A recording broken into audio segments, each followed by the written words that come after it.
Jeffrey Epstein files. यह महज कागज के पन्ने नहीं बल्कि दुनिया के सबसे ताकतवर और रसूखदार लोगों के काले कारनामों का कच्चा चिट्ठा है। दरअसल ये फाइलें वर्जीनिया ग्रिफिथ द्वारा दायर किए गए एक नए पुराने मुकदमे का हिस्सा है, जिसे न्यूयॉर्क की जज लारेटा प्रेक्सा ने सार्वजनिक करने का ऐतिहासिक आदेश दिया था। इन दस्तावेजों में जेफरी एप्स्टीन और उनकी सहयोगी घिस्लेन मैक्सवेल द्वारा चलाए गए एक भयानक सेक्स ट्रैफिकिंग रिंग का विवरण है। यह लोग कम उम्र की लड़कियों को बहला फुसलाकर अपने जाल में फंसाते थे और फिर उन्हें मसाज या अन्य सेवाओं के बहाने अपने निजी द्वीप लिटिल सेंट जेम्स पर ले जाते थे।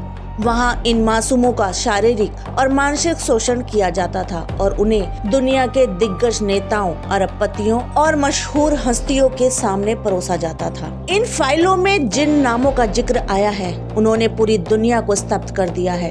दस्तावेजों में पूर्व अमेरिकी राष्ट्रपति बिल क्लिंटन, प्रिंस एंड्रयू, मशहूर वैज्ञानिक स्टीफन हॉकिंग और डोनाल्ड ट्रंप जैसे हाई प्रोफाइल लोगों के नाम अलग अलग स्तंभों में दर्ज हैं। हालांकि इनमें से कई लोगों ने किसी भी गलत काम में शामिल होने से इनकार किया है। फाइलों में दर्ज गवाहियों से पता चलता है कि एप्स्टीन इन दिग्गजों की कमजोरियों का फायदा उठाकर उन्हें ब्लैकमेल करने के लिए खुफिया कैमरे भी लगाता था। जज प्रेक्सा का इन फाइलों को खोलने का फैसला न्याय की दिशा में एक बड़ा कदम माना जा रहा है, क्योंकि इससे दशकों तक छिपे रहे उन सिस्टम का पर्दाफाश हुआ है जहां पैसा और पावर कानून से ऊपर समझे जाते थे। आज जब ये पन्ने दुनिया के सामने आए हैं तो सवाल सिर्फ एप्स्टीन का नहीं बल्कि उन सभी रसूखदार चेहरों का है जो इस घिनौने खेल का हिस्सा थे या चुपचाप इसे देख रहे थे। इंस्पेक्शन मीडिया ग्रुप से चंचल सैनी की रिपोर्ट। समाज में हो रहा भ्रष्टाचार हम कराएंगे रूबरू। शासन और प्रशासन में बैठे जनप्रतिनिधि